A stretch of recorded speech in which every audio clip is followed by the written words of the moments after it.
Olá, pessoal, tudo bem? Bom, nós vamos dar início então a essa parte de avaliação de carcaça voltada agora para frango de corte. Então, que vocês possam aproveitar esse vídeo e qualquer dúvida que venham a ter, podem me encaminhar essa dúvida, seja por e-mail ou então lá pelo grupo do Telegram, tá bom? Então, bom proveito. Bom, pessoal, vamos então dar início, à abordagem da nossa disciplina. Eu pretendo, ao longo, desse momento em que a gente vai estar falando sobre avaliação de carcaça de frangos, nós vamos discutir sobre acerca do cenário, atual, Brasil, na posição aí de mundo. Vamos estar também discutindo sobre a questão de padronização, qual que seria a importância dessa padronização.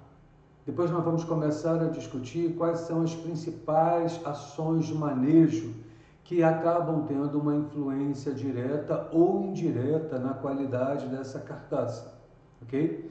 E por fim, nós vamos começar a discutir sobre a questão do abate. Então, desde o momento da chegada da ave lá no abatedouro, ao longo de todo o processo e esse produto agora pronto para ser encaminhado aí para o mercado, ok?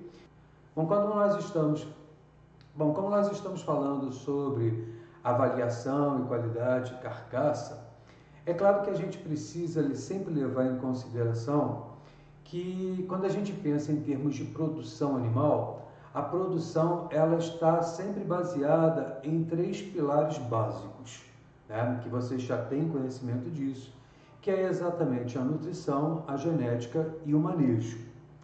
E esses dois primeiros, ou seja, a nutrição e genética, dependem inteiramente das adversidades que são impostas pelo ambiente.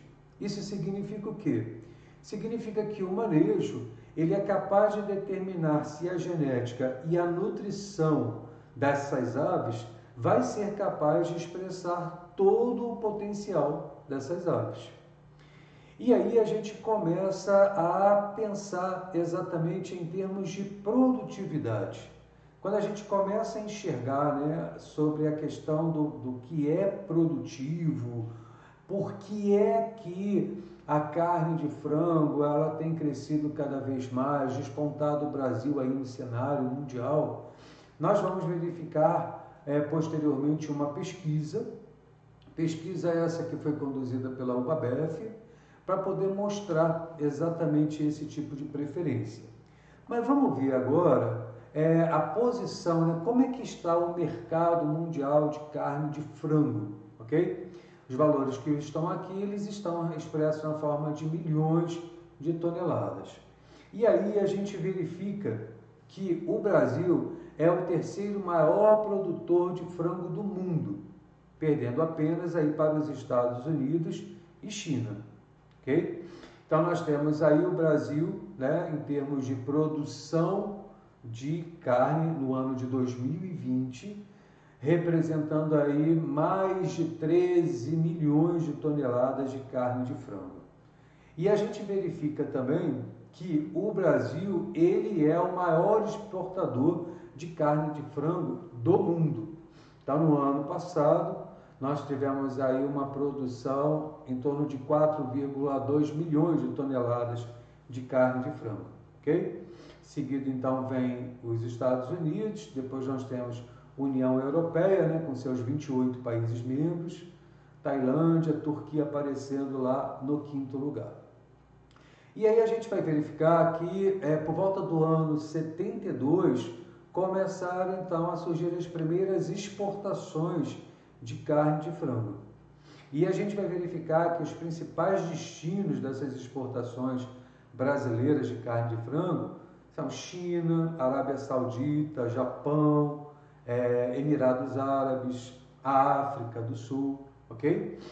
E esses 4,231 milhões de toneladas, aqui ele está abrangindo tanto os cortes, o frango inteiro, os salgados, os embutidos e os industrializados. E se a gente for pegar numa situação mais atual, agora de janeiro até julho de 2021, o Brasil exportou cerca de 2,5 milhões de toneladas de carne de frango, incluindo aí as patas de frango para o mundo, ok? Isso representa um aumento de cerca de 7% em relação ao mesmo período de 2020. E de acordo com o próprio USDA, que é o Departamento de Agricultura dos Estados Unidos, o Brasil ele deve fechar esse ano em torno de 4,05 milhões de toneladas em exportações de frango para o mundo, enviando aí mais de 28% de toda a sua produção. E aí, em cima disso, é importante a gente pensar no seguinte: para poder alcançar e manter essa posição, é claro que é necessário um constante aperfeiçoamento, né? E a precisão na formulação da ração, ela acaba se tornando um fator fundamental para a otimização do processo produtivo. Então, lembram lá quando nós falamos sobre o tripé? Então, genética, nutrição e manejo. Então, é claro que, de acordo com as exigências do mercado, nós precisamos oferecer uma carcaça que possa ser extremamente aceitável pelo mercado. E, para isso, então, é claro que a gente precisa levar em consideração manejo e a formulação. E só para título de curiosidade, né, quando a gente está pensando aqui em termos de produção, né, em termos de importação de carne de frango, nós vamos verificar aí o Japão, a China, o México, a União Europeia, a Arábia Saudita. Só para que a gente possa pensar um pouco mais com relação à questão da exportação, quando a gente vem aqui em 4.231, né, milhões de toneladas, esses são os principais destinos das exportações brasileiras de carne de frango. Então, em primeiro lugar, China, tá? E isso daqui se repete, né? De 2019, 2020, nós temos exatamente essas posições. Então, depois da China, Arábia Saudita, Japão, Emirados Árabes, África do Sul, Europeia, Hong Kong, ok? Então, aqui está em termos de número para ajudar, talvez, a clarear mais, né, essa informação quando a gente verifica quais são os principais países que são capazes de estar importando essa carne de frango brasileira, ok?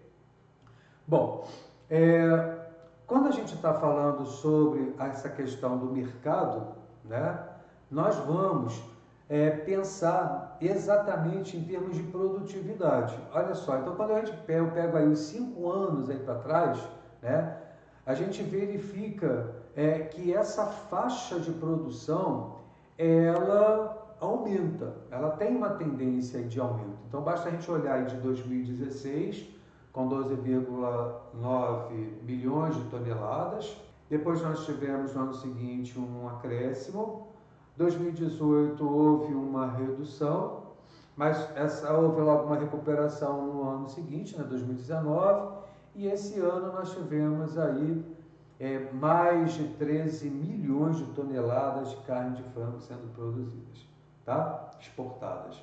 E aí é importante a gente verificar, quando a gente está pensando em termos de exportação, como que essa carne ela é exportada. Então pode ser na forma de frango inteiro, pode ser na forma de corte, pode ser na forma de industrializados ou então na forma de salgados. E aí a gente verifica, quando a gente vem aqui para a União Europeia, algo nos chama atenção. A gente verifica que 99% da carne de frango que eles importam do Brasil vem na forma de cortes. Ok? Bom, e aí vamos para a parte do abate de frango por unidade federativa, isso daí do ano passado. Então nós vamos verificar, né, quando a gente começa a fazer esse levantamento, nós vamos verificar que, sem sombra de dúvida, as empresas brasileiras dos setores avícolas e também é importante destacar suinícola, elas estão situadas no interior do Brasil. Então elas estão localizadas majoritariamente nas regiões Sul, Sudeste e Centro-Oeste. E aí a gente vai verificar, claro, né, que a região sul é a região onde a gente vai ter uma predominância no abate desses frangos. Então, aqui representado principalmente pelo Paraná, com mais de 35% dos frangos sendo abatidos. Depois nós temos em seguida Santa Catarina e depois a gente vem para o Rio Grande do Sul. E aí a gente vai verificar que exatamente esse abate ele acaba propulsionando a economia de regiões que são afastadas dos grandes centros. E isso, obviamente, acaba gerando milhares de empregos, sejam eles diretos ou indiretos, exatamente nessas localidades onde esses abatedouros eles estão instalados. E é interessante chamar a atenção que o consumo de carne de frango per capita no país vem crescendo e acaba promovendo uma liderança no mercado de carnes. Em média, cada brasileiro aí consumiu 45,27 quilos de carne de frango no ano de 2020. Isso dá em torno aí de praticamente 3 quilos a mais do que aconteceu em termos de consumo no ano de 2019. Só que, embora tudo isso seja muito bonito e tudo, a gente precisa falar aqui sobre um problema sério e que precisa, obviamente, de uma rápida solução, que são os abates clandestinos. Existe uma especulação que aproximadamente 30% da carne que é consumida no Brasil, ela seja decorrente aí de abates clandestinos. E, obviamente, com essa clandestinidade, não se sabe o quão higiênico, óbvio, né, ocorreu esse abate. O que acaba colocando o consumidor, que somos nós, né, em um risco permanente. Bom, já que a gente está falando tanto sobre, né, produção de carne, de frango e tudo, e qual que é o destino dessa produção aí de carne de frango?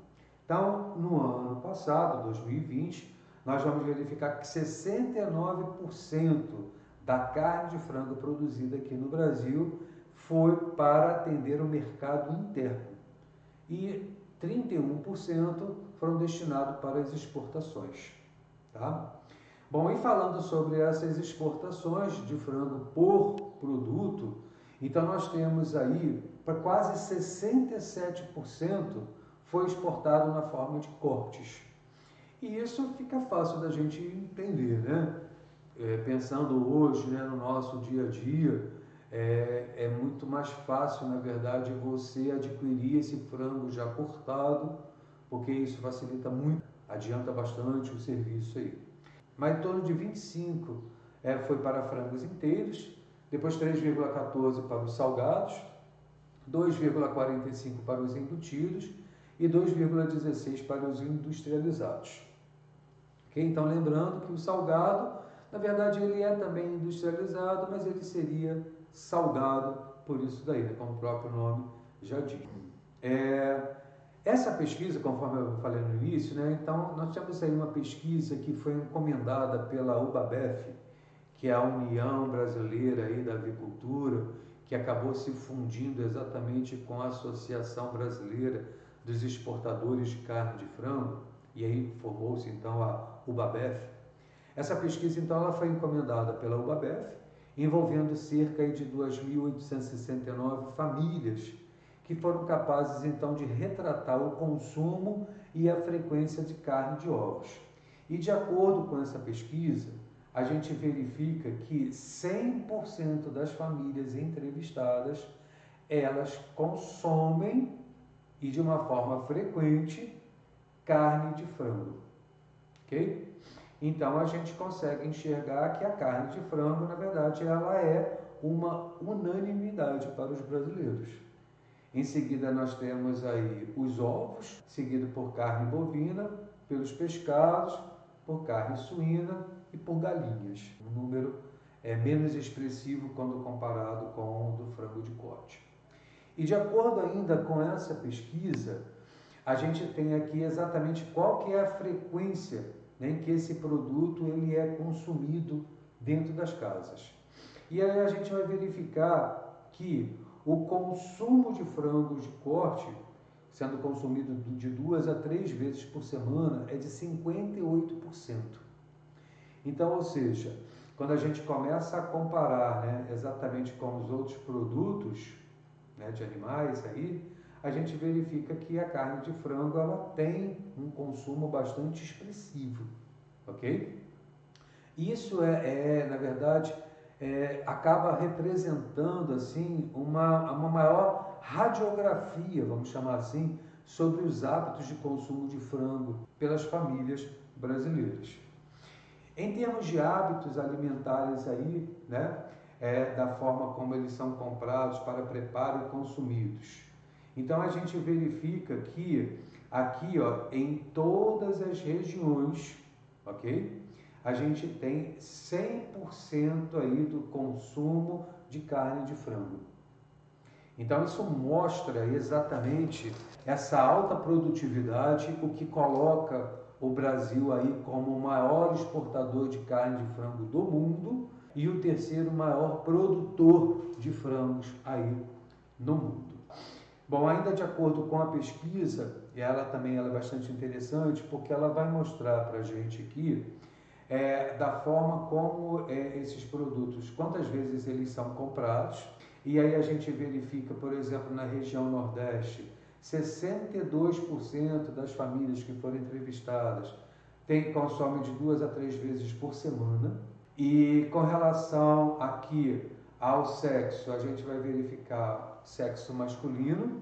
E o que vai me chamar a atenção para essa pesquisa é a classe social. Olha lá, a classe A é a que consome uma maior quantidade de carne de frango. Tá? E quando a gente começa a pensar sobre consumo versus grau de instrução, olha lá, é bastante interessante que a gente vai verificar, dados, né, dessa pesquisa mostra que dos entrevistados, 79% veem a carne de frango como uma proteína animal mais barata.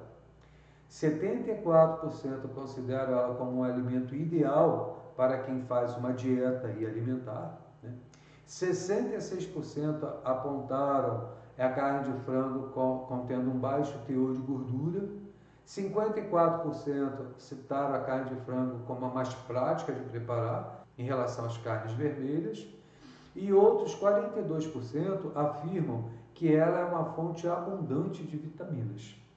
E aí, quando a gente começa a verificar, né, bom, a carne de frango ela é bastante consumida, e olha lá, né, lembrando lá a questão do classe social, classe A, maior consumo, mas o que me chama a atenção, né, quando a gente começa a pensar em termos dessa produtividade, olha lá, são os cortes, chamados assim de cortes nobres, eles são consumidos aí por famílias que apresentam um nível de instrução mais alto. Então, dentre os cortes nobres, eu tenho aqui representado, né, a coxa e a sobrecoxa, eu tenho o filé de peito e eu tenho também o peito sem pele e sem osso, ok? Aí a gente verifica que há uma tendência de substituição do frango inteiro por partes congeladas, com a grande demanda exatamente por cortes especiais desossados.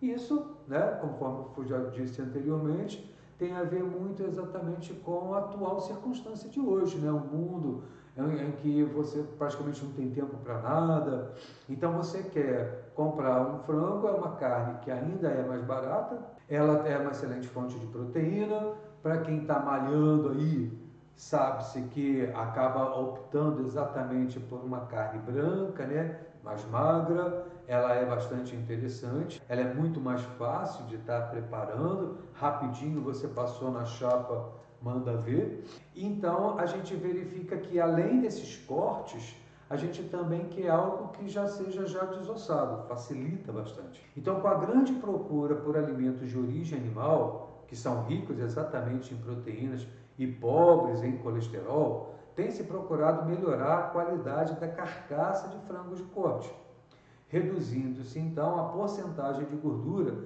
sem alterar o rendimento da carne magra. Então é isso que tem que se buscar, né? Então não é somente uma carne, na verdade, que tem um alto teor de proteína, mas também se ela tem um alto teor de colesterol, não ajudou nada. Então o que se você tem buscado hoje é exatamente isso, é melhorar a qualidade da carcaça de frango de corte. Com isso, então, você acaba reduzindo a porcentagem de gordura, ok? E é importante destacar, por que a gente verifica lá, né, o filé, peito sem pele. As carnes de peito de aves, devido à reduzida necessidade, né, dela precisar estocar energia nesses músculos, tem um teor muito reduzido de gordura. Entretanto, os depósitos de gordura subcutânea, são aqueles localizados lá na cavidade abdominal e nas próprias sobrecoxas, são bastante acentuados. E por que isso acontece? Exatamente porque são regiões onde a reserva de energia ela é importante para facilitar o isolamento térmico e também está facilitando as atividades de longa duração. Bom, pessoal, nós vamos passar agora a abordar alguns conceitos que são bastante úteis, porque constantemente nós vamos voltar nesses conceitos e é importante, obviamente, vocês saberem as definições deles. Tá? Então, nós vamos começar inicialmente com aquilo que a gente chama de carne de aves. Então, eu entendo como carne a parte muscular comestível das aves que foram abatidas, que, obviamente, são declaradas aptas à alimentação humana, exatamente porque passou por uma inspeção veterinária oficial, e essa inspeção ela acontece tanto ante-mortem quanto pós-mortem. Carcaça. O que a gente entende por carcaça? Então, a carcaça nada mais é do que o corpo inteiro de uma ave que passou por uma insensibilização ou não. E aí esse ou não, aí a gente está pensando aqui naqueles abates religiosos. Então eu tenho o abate halal, que é aquele abate muçulmano. Ele é realizado pela degola do pescoço e ele é exigido para aquelas pessoas de fé islâmica. E nós também temos o abate judeu, chamado de kosher.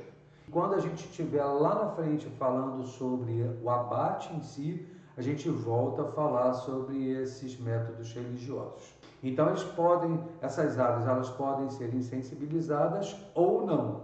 Ou não, lembrando, ficaria somente para esses abates religiosos. E aí, após a insensibilização, é importante que haja sangria, a depenagem e a evisceração, para poder remover aí o papo, a traqueia, o esôfago, os intestinos, a cloaca, baço, os órgãos reprodutores e os pulmões. E, de acordo com a legislação, é facultativa a retirada dos rins, pés, pescoço e cabeça. Então, a carcaça ela pode estar livre, na verdade, desses órgãos aí, ou podem permanecer. Vai depender muito, quem vai ditar isso daí é o mercado consumidor. Um outro conceito que a gente precisa levar em consideração são os cortes, que eu entendo, na verdade, exatamente como a parte ou a fração da carcaça, com limites previamente especificados pelo Departamento de Inspeção de Produtos de Origem Animal, que é o DIPOA. Então, eu preciso conhecer esses limites. Como que eu conheço isso? Indo exatamente lá no DIPOA, o RISPOA, ele vai me mostrar quais são exatamente esses limites. Esses cortes podem ser com ou sem osso, com ou sem pele, podem ser temperados ou não, e não pode haver mutilações e ou dilacerações. Um outro conceito são os recortes, que nada mais é do que a parte ou a fração de um corte. Por exemplo, quando você retira a asa de um frango, naquele corte ali eu posso realizar recortes. Então eu posso cortar a asa para poder obter a coxinha da asa, que a gente conhece como drumete, né? o meio da asa, que eu chamo de tulipa. Então, a mesma forma eu posso comprar coxa sobre coxa juntos, como eu posso comprar separado. Peito de frango inteiro, mas também posso ter o recorte, que é o sashimi. E aí eu deixei para vocês esse link aqui, que também foi disponibilizado lá na sala do Classroom, para que vocês possam verificar como que o rapaz ele efetua o corte do frango, trazendo exatamente as partes, os cortes e os recortes. Que aí fica interessante, fica bastante visível a compreensão. E por fim, nós temos aqui aquilo que a gente chama de miúdos. Os miúdos nada mais são do que as vísceras comestíveis, incluindo aí o fígado, porém sem a vesícula biliar, o coração, sem o saco pericárdio, e a moela, sem o revestimento interno. E o seu conteúdo, obviamente, totalmente removido. Bom, vamos continuar. Nós vamos chegar agora em um ponto que acaba sendo um pouco complicado, que é exatamente a questão de qualidade de carcaça e de carne. Quando a gente começa a falar sobre qualidade, a qualidade ela é um atributo difícil de ser definida. Por quê? Porque, obviamente, ela nada mais é do que o quê? Todos aqueles atributos que atendem à expectativa do cliente. Então, a qualidade ela acaba se tornando um atributo difícil de definir, mas, de um modo geral, ela deve levar em considerações os padrões que são definidos por medidas objetivas e subjetivas e que, obviamente, estão sujeitas aí a variações. A qualidade ela é realmente um conceito muito amplo e complexo, porque ela pode variar entre as regiões, ela pode variar entre as classes econômicas, conhecimento científico, por exemplo, por questões culturais ou até mesmo de religião, e vários outros aspectos aqui que a gente poderia ficar elencando. Então, de acordo com o decreto 9.013, tá, que foi publicado agora sim, né? Mas é recente, né? Quando a gente passa a pensar em termos de legislações, existem algumas legislações bem antigas que até hoje elas ainda estão em vigor, mas o decreto 9.013, ele é de 29 de março de 2017, em que ele diz o seguinte, que a qualidade de um produto de origem animal nada mais é do que um conjunto de atributos que permitem a caracterização do produto em relação a um padrão que foi estabelecido previamente, levando em consideração tanto os fatores intrínsecos e extrínsecos, os fatores tecnológicos e também os fatores sanitários daquele produto. Então, é importante nós estarmos pensando que a qualidade ela tem que atender à expectativa, né, do cliente e ela vai abranger tudo isso. Envolve os fatores intrínsecos e extrínsecos, que acabam sendo até mesmo inerentes ao próprio alimento, a tecnologia que foi empregada ali, juntamente com o fato daquele produto ele ser seguro do ponto de vista de saúde pública. Bom, e é para isso, para que essa qualidade ela possa ser alcançada, é claro que tem que haver uma associação direta aí com o manejo pré-abate, incluindo aí a propriedade onde esses frangos, né, eles se encontram, no momento da apanha, que a gente chama de depopulação, no momento em que você vai transportar essas aves até o abatedouro e, obviamente, o abate em si, como que está sendo conduzido. Então, tudo isso vai acabar interferindo na qualidade. Então, a carcaça, ela acaba sendo avaliada aí nas características que a gente chama de rendimento de carne e da qualidade da carne. Então, quando eu falo que a minha carcaça ela tem qualidade, é porque eu estou levando em consideração aqui o rendimento de carne, né, que está sendo produzido ali, e, obviamente, a qualidade dessa carne. E aí eu entendo por rendimento de carne exatamente a quantidade de carne que é comercializável na carcaça. E qualidade de carne é tudo aquilo, obviamente, que acaba sendo dependente da temperatura do tecido muscular e da velocidade do resfriamento após abate. Porque, olha, durante o processamento, a gente sabe que vários estágios eles são críticos no controle de uma contaminação bacteriana, tanto dos produtos quanto também dos equipamentos. Mas também há apanho, transporte e a espera desses animais antes do abate. E todas essas condições têm uma influência significativa sobre a contaminação fecal das penas e da pele dos animais. Então perceba que tudo isso, todos esses fatores, podem influenciar de forma negativa na qualidade final da carcaça dessas aves. Alguns atributos associados à carne são, por exemplo, a forma em que o animal foi produzido, se ele possui, por exemplo, preceitos religiosos ou culturais, os impactos ambientais e até mesmo os resíduos que são gerados durante esse processamento. Essas são algumas daquilo que a gente chama de características extrínsecas ao produto. Lembra que eu coloquei aqui, que a qualidade depende dos fatores intrínsecos e extrínsecos? Então, dos extrínsecos, eu estou pensando exatamente isso. Eu estou pensando na forma como esse animal foi produzido.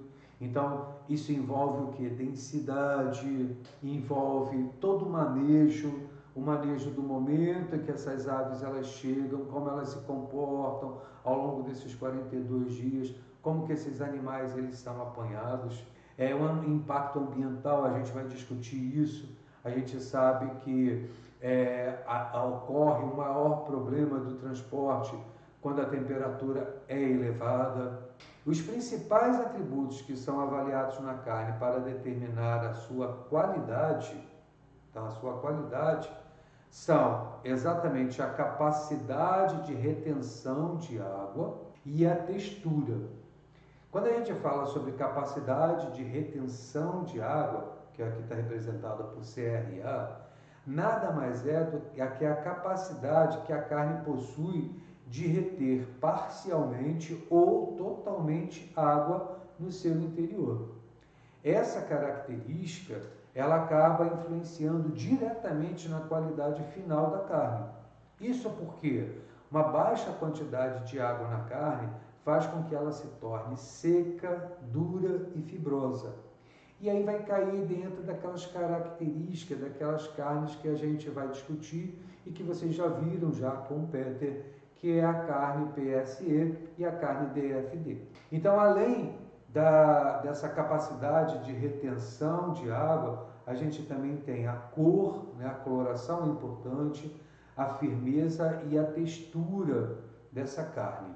E aí, quando a gente fala sobre os fatores, por exemplo, que poderiam afetar a maciez da carne, a gente vai se deparar com duas origens.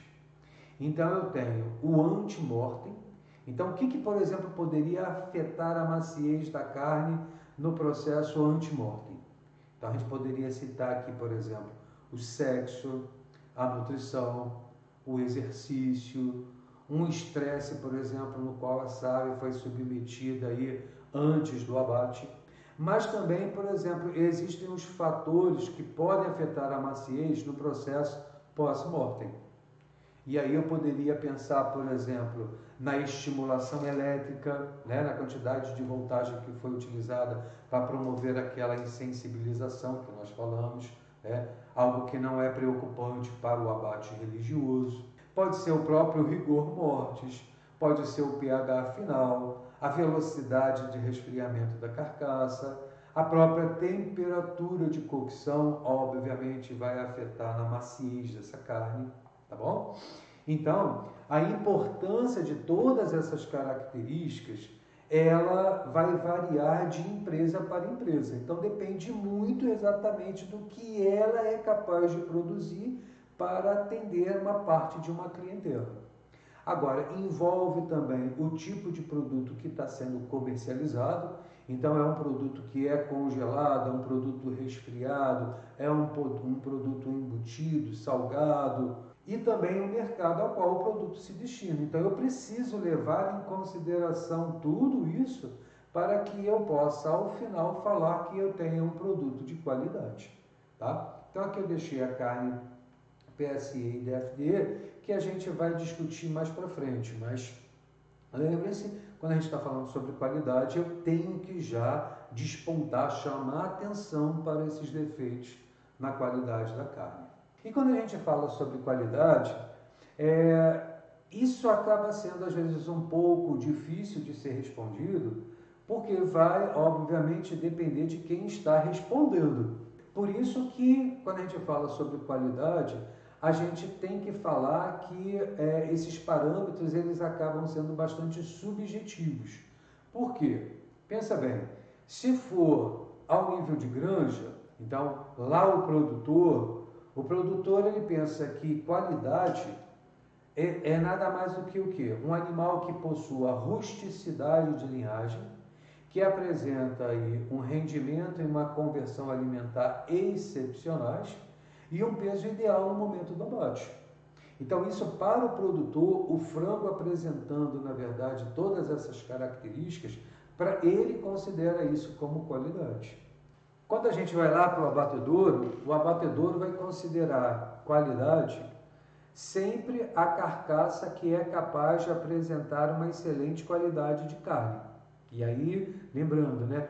Aí vem aquilo que a gente falou, firmeza, cor, textura, capacidade de retenção de água, ok? Rendimento de carne, que é quanto exatamente de carne você vai encontrar aí naquela carcaça.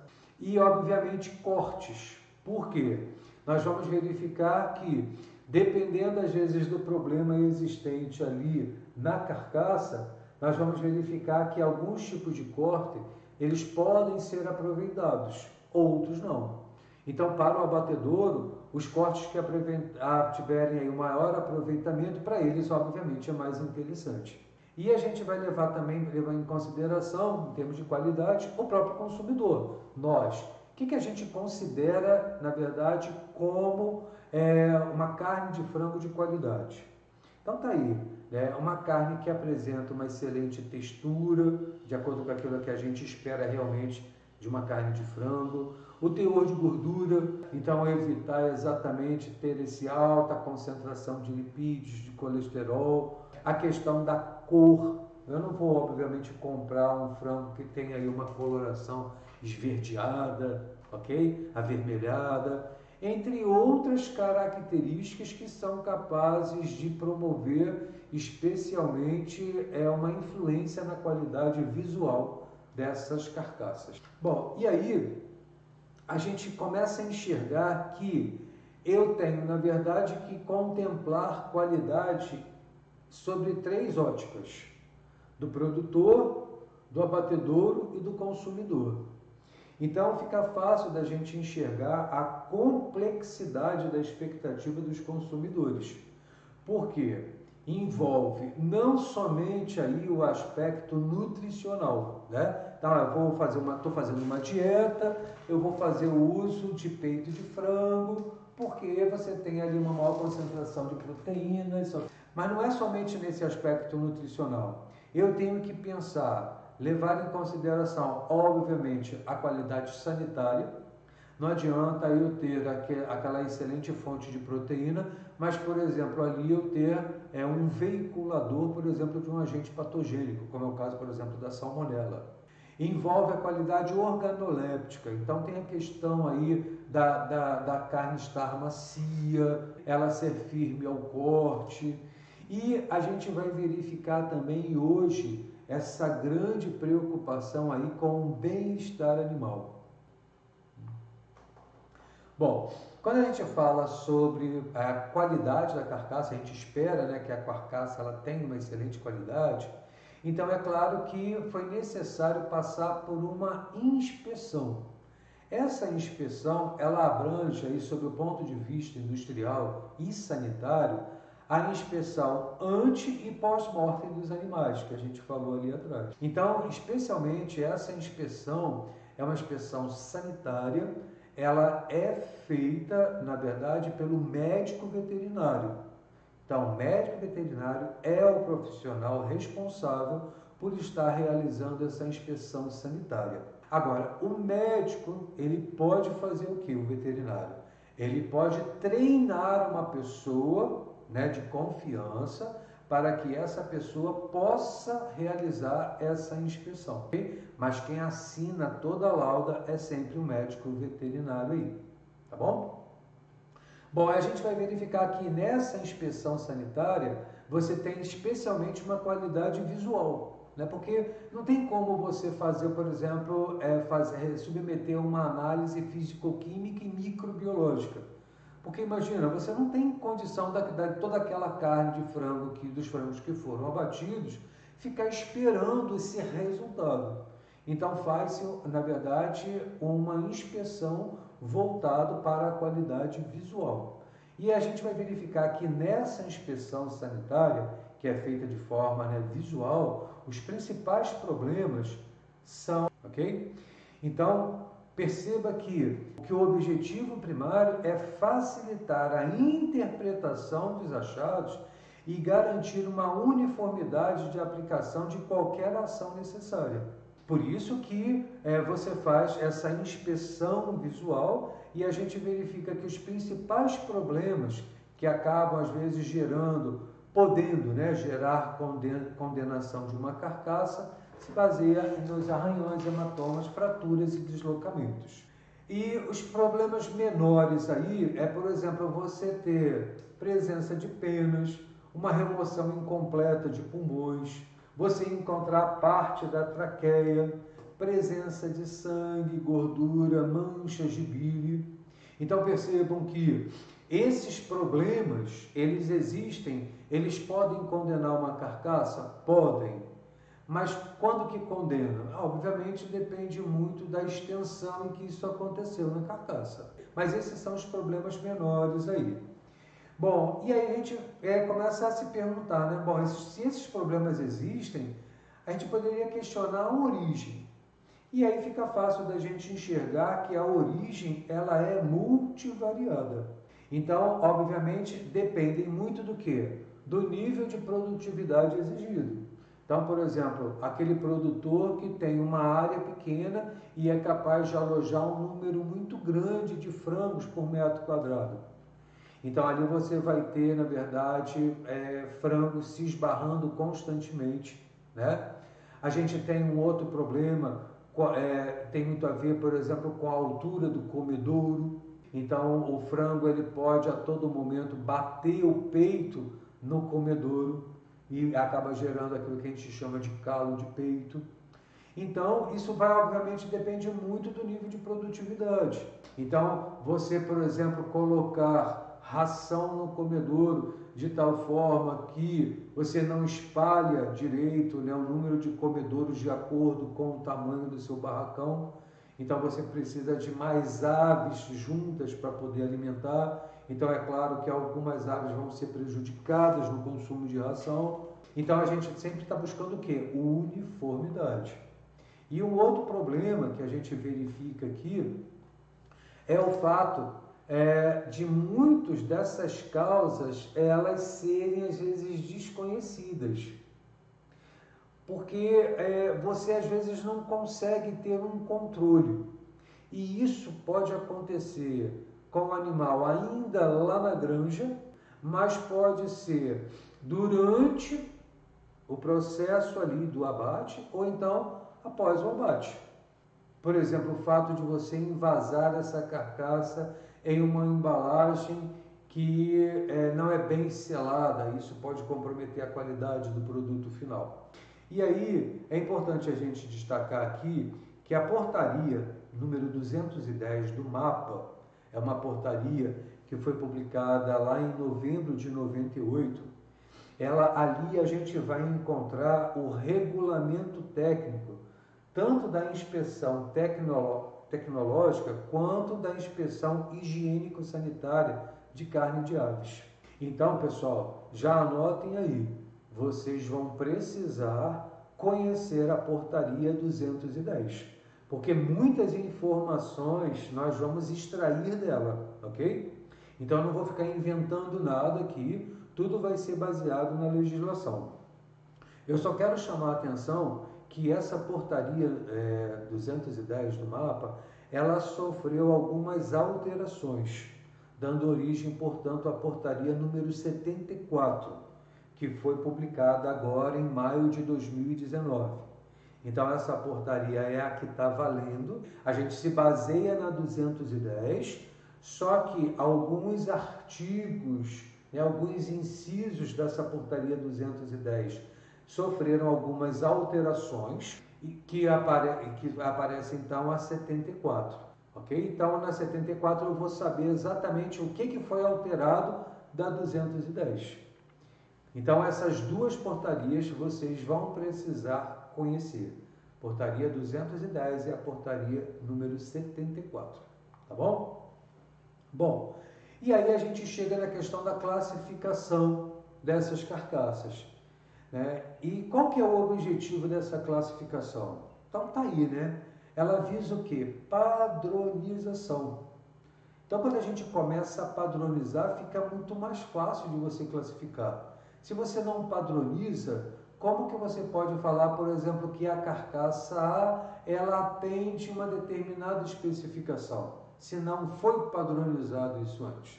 Ela visa tanto a padronização quanto a valorização dos produtos. E isso daí, obviamente, é feito com um objetivo. Qual que é o objetivo? Forçar uma melhoria da cadeia produtiva. Você vai forçar o produtor a buscar essa padronização para que ele possa ter o que ofertar para o mercado. Porque se o produto dele não atende às especificações, ele não consegue vender. Tá bom? E essa demanda, ela pode ser tanto interna quanto externa. Então não é somente, eu vou vender a carne de frango somente para a região de Lavras. Não tem como. Eu tenho que pensar sempre no objetivo de ampliar os meus negócios. Então eu preciso dessa padronização. Então quais seriam as principais vantagens? Está aqui, ó. Você tem uma linguagem comum para o mercado. Então todos estão falando a mesma linguagem e aí é muito mais fácil, né? A questão do pagamento do produtor, e aí a gente verifica que tem se utilizado aí exatamente esse sistema integrado de produção, né? Então, para que esse grande crescimento aí na produção de aves pudesse ocorrer, foi fundamental a instalação do sistema de produção de frangos de forma integrada. Quando a gente pensa nesse sistema de modo integrado, né, que é o modo de produção atual, ele foi introduzido lá na década de 60. E a gente vai verificar que atualmente no Brasil, cerca de 90% das propriedades produtoras de frangos de corte seguem exatamente esse modelo integrado de produção. Então, ó, esse sistema integrado de produção, ele cria uma parceria entre o produtor e a agroindústria. O produtor, qual que é o papel do produtor nessa parceria? Ele é responsável pela granja e pela criação do animal. Em contrapartida, a agroindústria ela vai fornecer o pintainho, né, de um dia, ele vai fornecer a ração, as vacinas e o controle veterinário. Então perceba que eu tenho, na verdade, né, dois focos aqui, ó, trabalhando junto. Isso, obviamente, acaba melhorando a qualidade e o controle de risco. E acaba, obviamente, conectando milhares de pequenos produtores locais ao agronegócio. Por quê? Porque a gente tem o quê? A gente vai verificar nesse sistema integrado de produção aqui, a gente encontra exatamente toda a família, né, atuando sobre o negócio. Então, isso é bastante interessante. Isso gera renda de forma estável, porque o produtor, ele está recebendo todo o material da indústria e cabe a ele especialmente o manejo. E aqui ao lado a gente verifica a distribuição dessas empresas de avicultura, e não é só da avicultura e da suinocultura, também trabalhando dessa forma de sistema integrado. E olha o que nos chama a atenção. A região sul, especialmente a região sul do país, é onde a gente vai verificar especialmente esse sistema de integração aí, tá? Bom, quais são os principais problemas quando a gente fala sobre essa classificação aí? Então a gente vai encontrar, por exemplo, alguns tipos de prejuízos. O prejuízo, na verdade, seria o principal problema. Mas que prejuízo, Roberto? Então, primeiro, obriga a venda de corte com a eliminação da parte indesejada. Porque já que foi padronizado, né, então se no padrão não pode ter falhas, por exemplo, no corte de uma coxa, se eu tiver uma coxa com problema, aquilo dali não pode ser comercializado.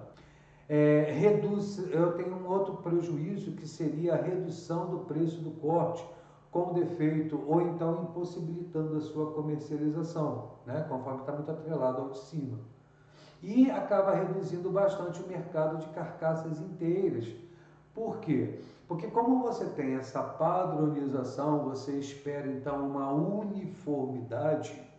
Então, se você tem problemas aí em termos da nutrição, de você trabalhar com linhagens diferentes, você fica muito difícil estabelecer um padrão seu. Então, por isso que quando a gente fala sobre classificação, as principais vantagens seriam essas, mas de problema tem a ver muito com a questão financeira. Bom, eu trouxe aqui para vocês um trabalho que foi conduzido, porque quando a gente começa a verificar sobre essa questão de classificação de frangos, a gente não tem assim especificamente aqui no nosso país um sistema que traga exatamente essa classificação, baseando-se em cima dos defeitos, né? E em cima desses defeitos você procurar utilizar métricas para que você possa falar se você pode ou não aprovar aquela carcaça. Então foi lançado, né, por essa pesquisa um gabarito. Esse gabarito ele coloca exatamente aqui em termos de diâmetro quais são os defeitos. Então estabelece-se então um gabarito. Então eu tenho lá, por exemplo, uma carcaça de uma ave apresentando alguns defeitos e eles em cima desse gabarito eles verificam qual é a dimensão desse defeito. E esses defeitos eles são dados na verdade em centímetros e você então avalia a dimensão para você poder ter condição de estar classificando. Isso então ele vai aumentando. Aumenta-se aqui o tamanho, né, desses defeitos. E aí, para que eles pudessem se basear em cima dessa classificação, é importante nós estarmos utilizando aí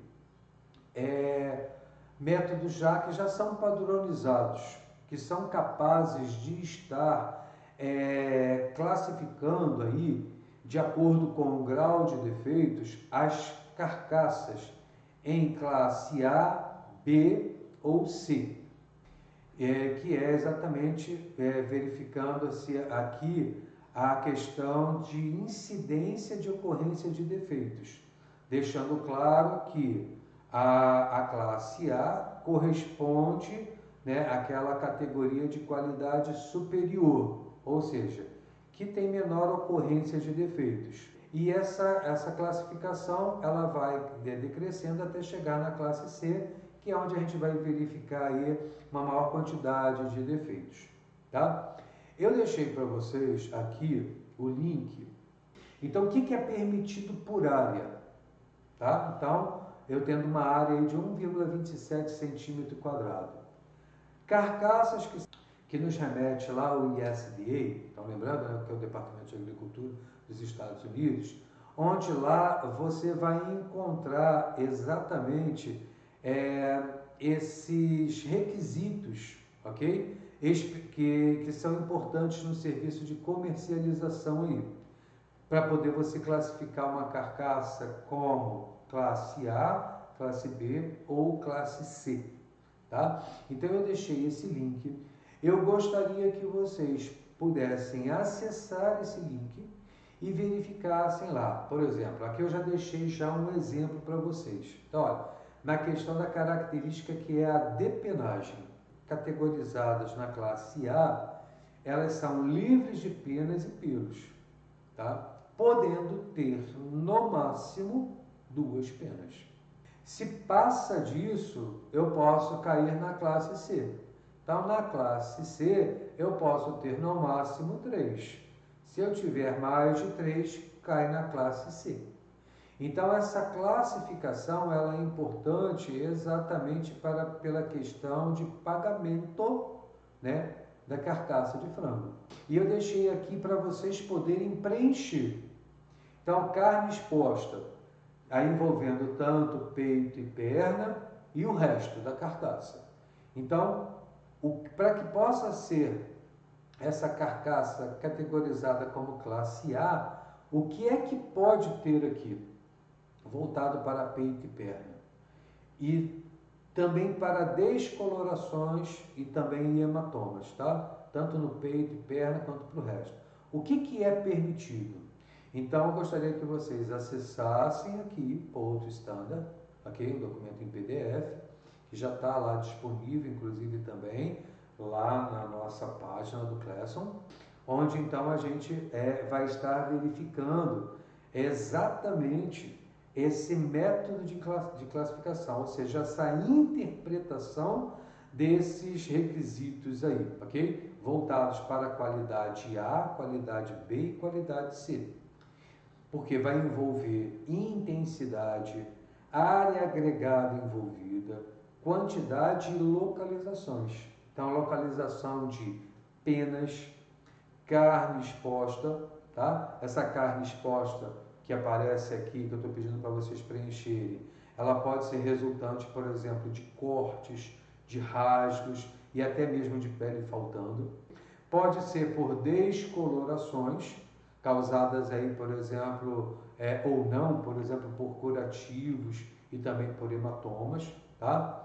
Posso ter ossos desarticulados e quebrados. E, por fim, eu também tenho os defeitos de congelamento. Isso porque esses defeitos, né, individualmente ou até mesmo em combinação, eles vão acabar prejudicando a aparência geral. E, portanto, eles devem ser considerados na determinação da qualidade particular de uma carcaça ou, então, parte dela. Então, é importante vocês conhecerem um pouquinho e aí eu deixei exatamente esse documento para vocês acessarem e preencherem. Aqui eu finalizo mostrando para vocês, por exemplo, uma carcaça classe A. Então percebam que é uma carcaça que praticamente não apresenta defeito algum. Aqui eu tenho carcaça classe B. Então a gente vai verificar aqui, por exemplo, que essa daqui eu tenho uma área maior, mais extensa, com presença de hematomas.